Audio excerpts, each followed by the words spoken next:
Hello class, Jaron Welter here, and my project's on Karlheinz Brandenburg and his contribution to the MP3.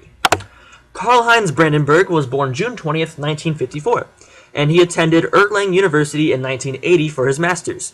Here, his thesis advisor gave him the challenge of being able to transfer music files through a digital phone line. He jumped on it right away and started working on the algorithm. What he needed to do was to compress those files, and the trick to this was to master auditory masking, and this is when the presence of one sound affects another. Brandenburg wanted to use this to suppress white noise and other unneeded sounds in the original audio files, making them smaller. And the way he did this was by breaking down the audio into multiple layers. These layers could be saved or thrown out, but the system was very structured for him to compress the files small enough, and he couldn't get much farther on his own. So then, in 1988, the Moving Pictures Experts Group, or MPEG, was formed by Brandenburg and other engineers in the field. This group's goal was to compress both video and audio files.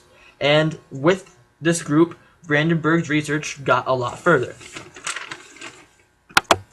The system was finally functional until they hit a road bump, and this was with a cappella songs. And the first trial was with Suzanne Vega's song Tom's Diner.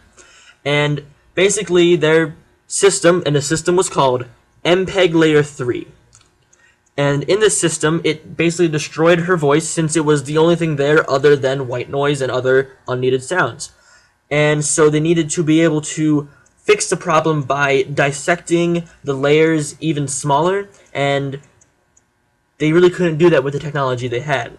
So Brandenburg went to AT&T Labs for more collaboration and just more insight to fix the coding, and this was in 1990. And he said he probably listened to the song about 1,000 times. But by 1992, him and his help at AT&T Labs, they perfected the coding system, and MPEG Layer 3 was complete. But consumers thought that it was very complex, and they didn't really like it at first.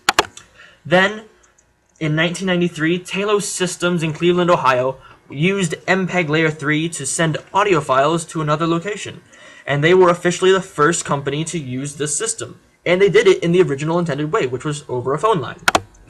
Then, by 1994, MPEG Layer 3 was the standard of the internet, and the official birthday of the MP3 was on July 14th, 1995, and this was when they gave MPEG Layer 3 the file extension .mp3.